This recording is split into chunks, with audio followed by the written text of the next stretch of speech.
In your studies of sunspots, you noted that there are certain locations that for multiple solar cycles are the most active heliographic locations. What sort of plausible explanations could you come up with for these consistently active areas, assuming that the conventional theory of heliophysics is correct, that it's a ball of diffuse gaseous plasma, or rather, is this additional proof that stars are not composed of gaseous plasma? So what we're talking about here is the so-called active longitudes on the sun. So the thing is, for example, you can look up this paper. I'm gonna send Dan the link so he can attach it to this video or whatever. The thing is, on the sun, again, as you can see, for quite a while, right, at least decades, if not centuries, there are places on the sun, the longitudes on the sun, which were like the most, which are the most active. So the most sunspots appear in this area, for example, in this area, and they're separated. There are two areas separated by 180 degrees, as you can see here. So basically, imagine we have an active longitude here. So here the most sunspots appear and the most prominent ones, and there is another, like behind the sun, 180 degrees somewhere there. On the backside, right? There's another active longitude over there. And it persists for a very long time. So the sun rotates, but the most active sunspots appear in these two places. Which means, I think, firstly, that the solar activity is not externally driven. Once again, we have to admit that, all right? And secondly, that the sun has some sort of internal structure. I don't think it can be a gas because, well, what is a gas? Like, if you're not aware of it, gas is literally has the same root as the word chaos.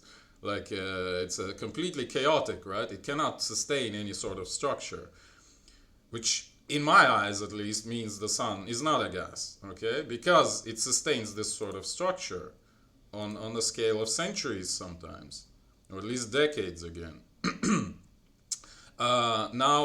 What does that mean otherwise? Like, how do sunspots actually form? Like, what drives the solar activity, if you wish? Well, that's a completely different issue, much more complex issue. Like, I will link, again, this book of Hannes Alfvén.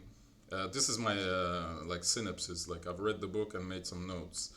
But the book is from 1950, as you can see, so back when we haven't had a single satellite. But Alfvén actually came up with a model of how solar activity is happening. And he basically had this migration of magnetohydrodynamic waves from the core of the sun outwards to the surface of the sun. And he developed this theory quite a bit, but as you can see from my questions here, in italics, these are my comments.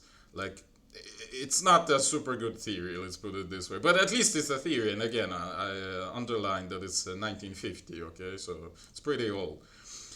Whether we have a better theory, I don't think we do, but then again, you gotta start somewhere. So I would say, like, what you should take away from this is, first of all, the sun has internal structure. It has to have a way of sustaining some sort of internal structure, firstly. And secondly, the solar activity is internally driven rather than externally driven.